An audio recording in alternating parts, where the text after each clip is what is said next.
नमस्कार, knocking-news.com में आपका स्वागत है। मैं हूं गिरिजेश वशिष्ठ। मोदी जी के सबसे प्यारे दोस्त उस वक्त पेगासस वाले इस हालत में हैं। इस वक्त नेतन्याहू उस अपराधी की तरह डरा डरा घूम रहा है जिसको पुलिस कभी भी मुठभेड़ में मार सकती है या धर सकती है। ये मेरे ख्याल से इजराइल का और इजराइल में नेतन्याहू का सबसे बुरा दौर है और उसका उदाहरण आज देखने को मिला। और इस उदाहरण के आसपास अलावा भी बहुत सारी जगहों पर नेतन्याहू खतरनाक दौर से गुजर रहे हैं, उस पर हम बात करेंगे। तो हुआ क्या, नेतन्याहू को न्यूयॉर्क जाना था संयुक्त राष्ट्र के सम्मेलन में भाग लेने। बंदा समंदर के ऊपर ऊपर होके गया हवाई जहाज लेके अपना। उसका जो हवाई जहाज है वो समंदर के ऊपर ऊपर से गया है, यूरोप के किसी देश के ऊपर से नहीं निकला है, क्योंकि उसको डर था कि विंग ऑफ जियोन, जो उसके विमान का नाम है, अगर ऊपर से निकल गया तो उसको गिरफ्तार कर लिया जाएगा। गिरफ्तार क्यों कर लिया जाएगा? गिरफ्तार इसलिए कर लिया जाएगा क्योंकि उसके खिलाफ गिरफ्तारी वारंट है, आईसीसी का वारंट है, इंटरनेशनल क्रिमिनल कोर्ट का वारंट है, जिसमें नागरिक आबादी पे बम गिराना, अस्पतालों पे बम गिराना जैसे तमाम सारे अपराध साबित हो चुके हैं।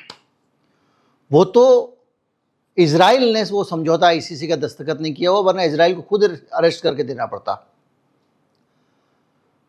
हालत यह है कि वो यूरोप के ऊपर से जाने के बजाय लंबा चक्कर लगाया, ग्रीस और इटली के बाद जिब्राल्टर गए और अटलांटिक महासागर पार करके वो पहुंचे हैं। फ्रांस, स्पेन जैसे देशों के ऊपर से निकलने की उनकी हिम्मत नहीं हुई, वरना उनको कभी भी गिरा लिया जाएगा। पिछली बार फरवरी जुलाई में भी जब वो यात्रा पर गए थे वाशिंगटन की, तब भी ऐसे ही बचते बचाते गए थे। अगर इमरजेंसी लैंडिंग भी हो गई ना इनके किसी देश में, उसी दिन अरेस्ट हो जाएंगे। भयंकर डरी हुई हालत में। और जब वो जो जनरल असेंबली होती है संयुक्त राष्ट्र की, उसका भाषण देने गए तो वहां पर भी ये डर साफ दिखाई दे रहा था। वहां पे वही बात, इजराइल आत्मरक्षा कर रहा है, ये सब तर्क वर्क तो देते रहे, थोड़ा अकड़ दिखाने की भी कोशिश करते रहे, लेकिन हालत ये थी, दुख दुख की बंधी हुई थी। नहीं नहीं जी, वहां पर भुखमरी नहीं है, हम लोगों को वहां पर खाना दे रहे हैं। कौन कह रहा है? मतलब इजराइल को आपने सफाई देते हुए कभी देखा नहीं होगा। वो अपनी अड़क में ही रहता, अकड़ में ही रहता है। और उसने ये कहा कि नहीं, भुखमरी नहीं है। और पूरी बॉडी लैंग्वेज जो है ना, वो आप देखोगे वीडियो, बड़ा डिफेंसिव सी दिखी। जनता सड़कों पर है, भयंकर दबाव है अंदर से। हालत यह है कि रिजर्विस्ट सैनिक खुलेआम कह रहे हैं कि वो आदेश नहीं मानेंगे। इस हालत के बीच में इस वक्त वो चल रहे हैं, उनको चारों तरफ। अच्छा, दिक्कत यह है कुर्सी बचाने के चक्कर में बवाल मोल ले लिया है। आपको मामला मालूम होगा, मैं बता चुका हूं, क्योंकि इन्होंने क्या किया कि संसद में एक ऐसा कानून बनाया कि सुप्रीम कोर्ट जो है वो सजा ना सुना पाए। मैं बता चुका हूं, संक्षेप में बता देता हूं कि सुप्रीम कोर्ट अगर किसी के खिलाफ फैसला सुनाती है, प्रधानमंत्री या जो बाकी लोग हैं वहां संसद में मंत्री, तो उनको पद नहीं छोड़ना पड़ेगा, यानी गद्दी पे रहेंगे अगर सजा भी सुना दी जाती है तो भी। इस कानून से डर गए नेतन्याहू। क्यों? क्योंकि नेतन्याहू पे भ्रष्टाचार के कई मुकदमे चल रहे थे और भ्रष्टाचार के मुकदमों में सुप्रीम कोर्ट उनको सजा देने वाला था। तो इन्होंने क्या किया, संसद में अपने जैसे लोगों से मिल गए, क्योंकि अल्पमत सरकार है, और इन्होंने वहां का संविधान बदलने की कोशिश की। उसके खिलाफ लाखों लोग सड़कों पर, वहां तो आधी आबादी से ज्यादा लोग उतर पड़ते एक बार में। भयंकर वो दबाव चल ही रहा था। ऊपर से ये अंदर से अभी बीच में, ये जब से गाजा में इन्होंने ऑपरेशन शुरू किया है, इजराइल के लोग कह रहे हैं ये तो नहीं चलेगा, अब तुम लोगों की हत्या करने जा रहे हो हमारे नाम पे। जनता सड़कों पे है, भयंकर।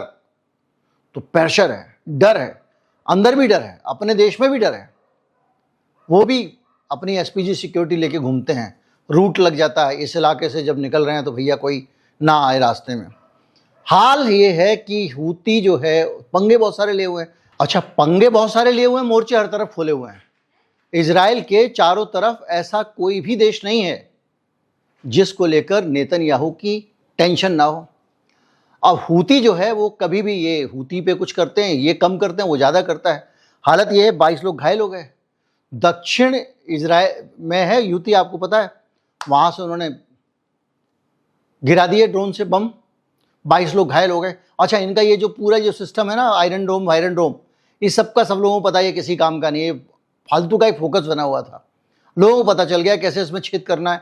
अब वो नया बना रहे हैं कुछ लेजर वेजर वाला, लेकिन बहरहाल जो है वो हूती खेल कर रहा है। हिजबुल्लाह जो है वो बार बार रॉकेट फायर कर देते हैं। सीरिया से तोप के गोले इनकी ओर फेंके जा रहे हैं, क्योंकि ये सीरिया में भी पंगे ले रहे हैं। और अब तो तुर्की को धमकी दे दिया इन्होंने भाई साहब ने कि तुम होगे नाटो के मेंबर।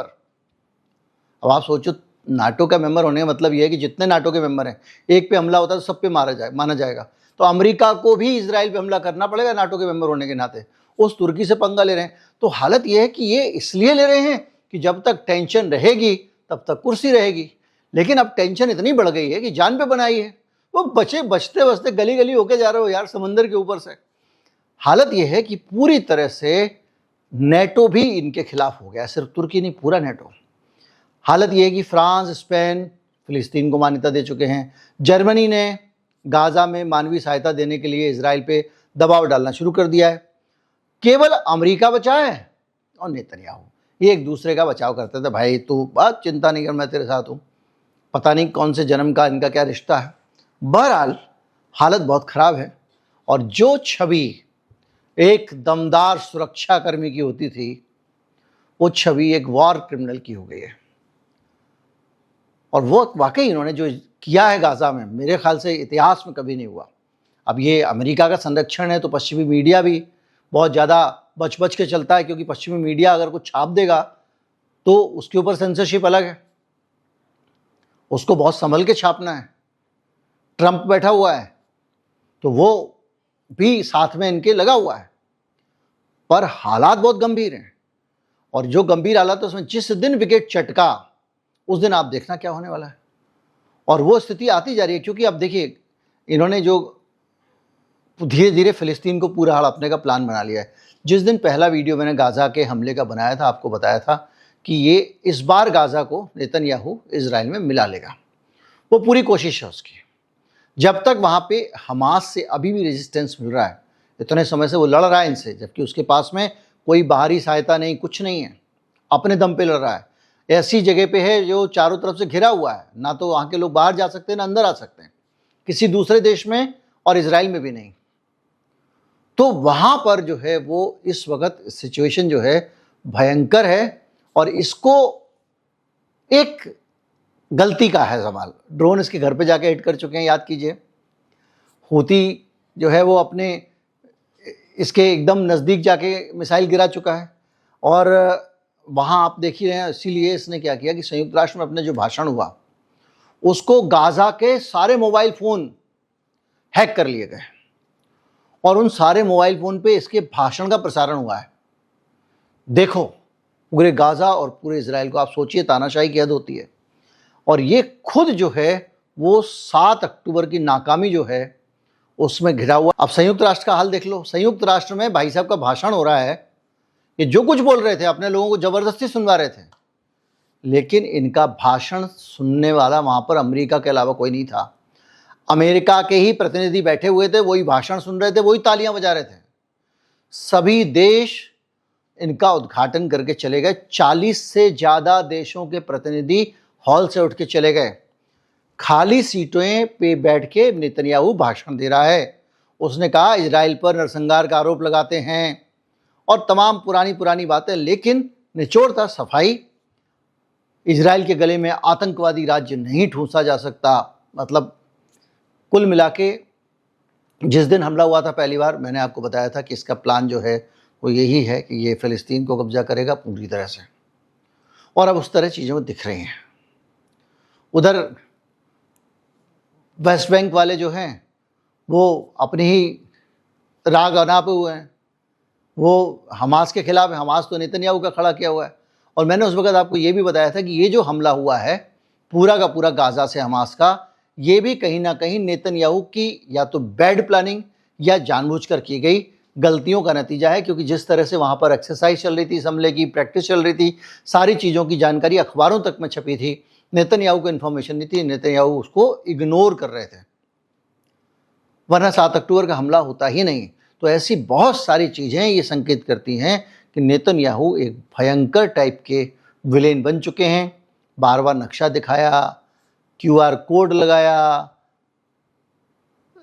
भाषण का शीर्षक ही था उनका द कर्स। तो कुल मिला के बंदा खतरे में है। किसी भी वक्त, कभी भी, कहीं से भी बुरी खबर आ सकती है। एक ही आदमी है जिसके भरोसे वो टिका हुआ है, वो आदमी है डोनाल्ड ट्रंप। और जिसको मैं बुरी खबर कह रहा हूँ वो अच्छी खबर होगी अगर कुर्सी से नेतन्याहू हटते हैं तो। नमस्कार, जय हिंद।